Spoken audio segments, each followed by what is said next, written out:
한동훈도 용산도 줄 사퇴, 세판 짜기에 나섰다라는 측면도 클 것 같습니다. 한동훈 비대위원장이 고군분투했다. 여권에서는 이런 얘기 나오고 있습니다. 하지만 이 총선 참패에 누구보다 충격을 받은 건 한동훈 비대위원장일 겁니다. 어제 사퇴를 표명했습니다. 그 이야기 들어보시죠. 민심은 언제나 옳습니다. 국민의 뜻을 준엄하게 받아들이고 저부터 깊이 반성합니다. 그래서 저는 선거 결과에 대한 모든 책임을 지고 비상대책위원장직에서 물러납니다. 어떻게 해야 국민의 사랑을 되찾을 수 있는지를 고민하겠습니다. 100여일간 저는 모든 순간이 고마웠습니다. 향후 계획 어떻게 되실지 궁금하네요. 특별한 계획을 갖고 있지는 않고 어디에서 뭘 하든 나라를 걱정하며 살겠습니다. 저는 제가 한 약속을 지키겠습니다. 총선 결과에 대해서 대통령실과 공동 책임이 있다 이렇게 보시는지 궁금합니다. 제 책임입니다. 그 원인은 여러분이 분석하시는 것이고 국민들의 마음을 얻지 못하는 것이라고 생각하고 그 책임은 오롯이 저에게 있다고 생각합니다. 총선 패배의 책임은 오롯이 제 책임이다 라며 한동훈 비대위원장이 나의 탓이다 라고 밝혔습니다. 그러면서 어디에서 뭘 하든 나라를 걱정하는 마음으로 살겠다라고 밝혔고요. 지난 100여일 모든 순간이 고마웠다라며 국민들께 죄송하다라는 입장까지 밝혔습니다. 한동훈 비대위원장의 사퇴, 이렇게 되면 국민의힘의 사령탑은 당장 공백이 찾아올 것 같습니다. 이제 한동훈 비대위원장의 다음 행보가 좀 궁금해지기 때문에 오늘 17대, 18대 국회의원님들과 함께 좀 이야기 물어봐야 될 것 같습니다. 일단 진수희 의원님, 네. 한동훈 비대위원장이 사퇴를 했는데 정치는 계속 떠나지 않겠다라는 본인의 약속을 지키겠다라는 얘기도 했거든요. 네. 그러면 어디서 이제 뭘 하죠? 지금 어제 한동훈 위원장 사퇴는 너무나 당연한 수순이고요. 만약에 사퇴를 안 하고 있다면 그게 오히려 이상해 보일 정도로 이제 당연한 결정을 하신 건데 어쨌든 이 총선 결과와는 관계없이 정말 열심히 네.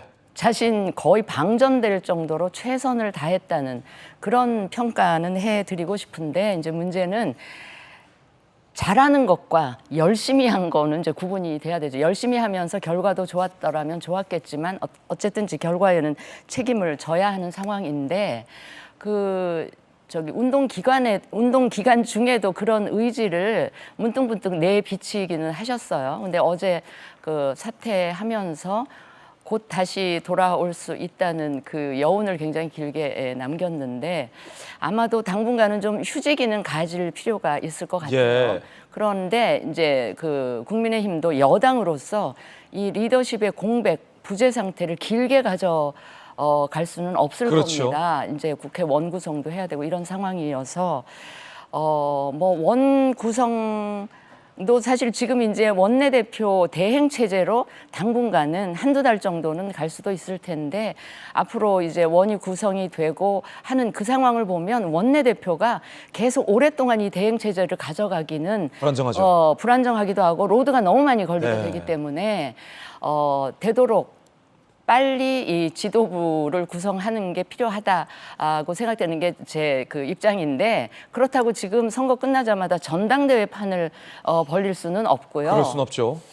그래서 또 비대위 체제로 가느냐는 것도 좀 국민들이 보시기에 별로 이렇게 안 좋을 것 같은데 네. 그 중간쯤 되는 지점에서 저는 그 당선인들이 모여서 지금 현직 의원들 중심으로 거기서 추대 형식으로 좀 한 다음에 그 체제로 원구성할 때까지는 가고 여름쯤에 전당대회를 여는 게 어떻겠나 싶은 게 제 개인적인 생각인데 예. 그렇게 되면 이제 한동훈 위원장이 몇 달 쉬다가 전당대회 때 다시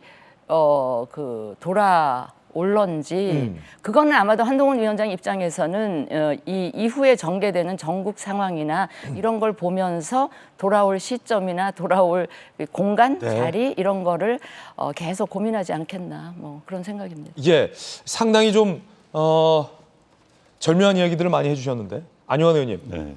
18대 국회의원 하셨잖아요.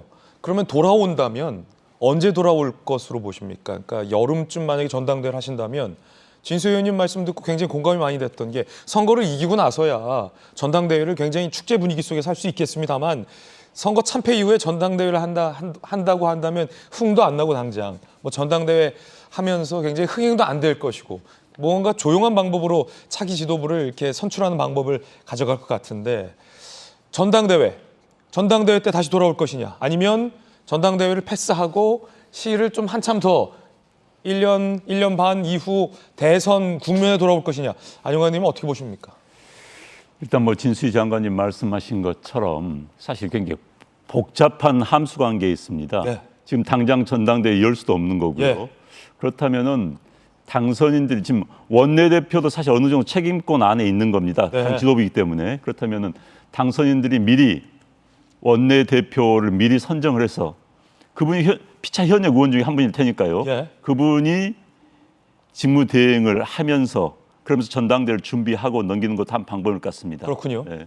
그리고 이제 한 비대 이제 전이죠. 전 한동훈 전 비대위원장의 거취 문제는 사실 본인이 책임을 져야 됩니다. 이번 선거에 대해서는 저는 한동훈 비대위원장이 초기에 프레임에서 밀렸다는 생각이 듭니다.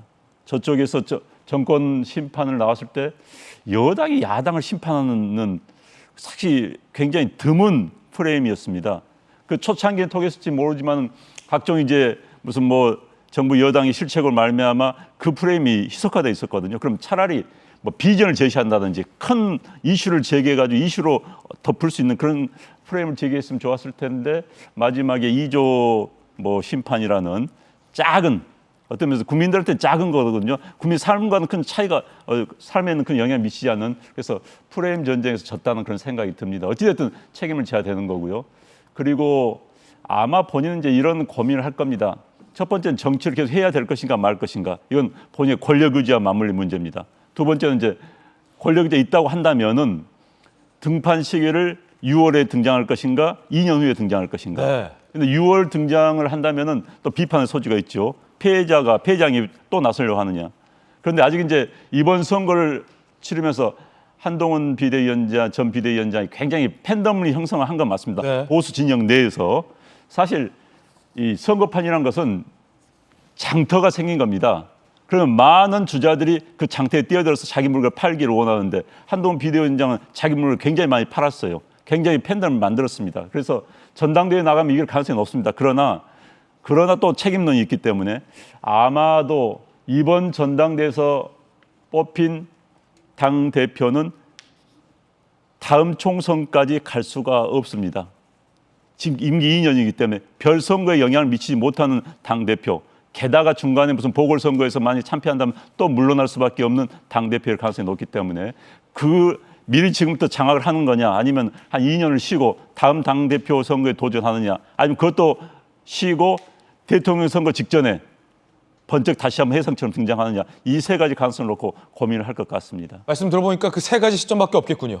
네. 이번 당 대표냐, 그 다음 전당대회냐, 아니면 아예 대권 때냐. 대선 직전에. 예. 어허.